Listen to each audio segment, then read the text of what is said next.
Allez, suite et fin de votre feuilleton dans les coulisses du CSSA. La renaissance du club sedanais passe par la montée en Régional 1 à la fin de la saison. Alexandre Blanc et Ophélie Perrault ont suivi les hommes et les femmes qui tentent de faire rebondir le club après sa rétrogradation l'an passé. Regardez.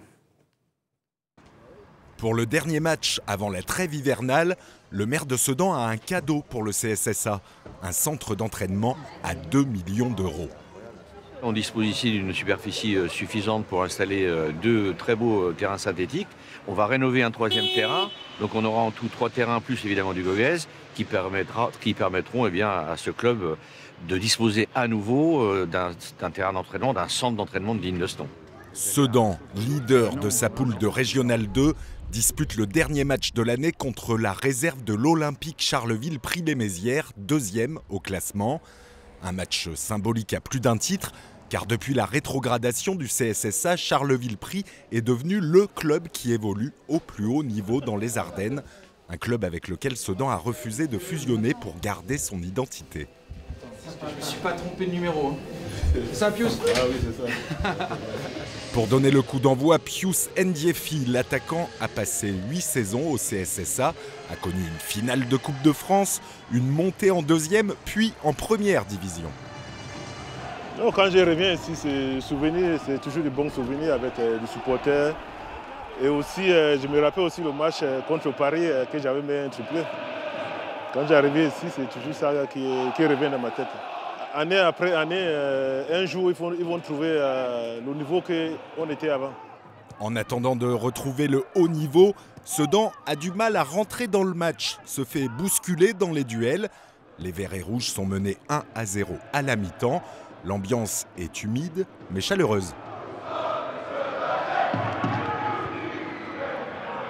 1723 spectateurs au stade, 178 à l'espace partenaire. Ah, ça fait plaisir de voir du monde, ouais, carrément. Cet espace prestige a rouvert ses portes en septembre.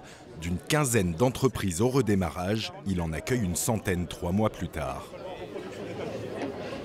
C'est plus familial, c'est mieux, il y a la reconnaissance entre les partenaires et tout ça, les sponsors, chose qu'il n'y avait pas avant, qu'il n'y a pas eu pendant un certain temps. C'est plaisant. Moi, je passe beaucoup de temps ici. Je dis, je commence le vendredi à venir préparer, le samedi, le lundi, j'ai rangé. C'est tout plaisir, j'adore. La pause aura fait du bien aux joueurs sedanais. 68e minute. Romain Marbehan marque contre ses anciens coéquipiers pirisiens. Sedan égalise.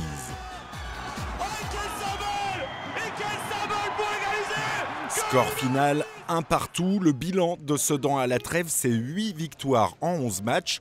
Une seule défaite suite à une erreur sur la feuille de match sanctionnée par la Ligue. Et 2 matchs nuls consécutifs pour finir.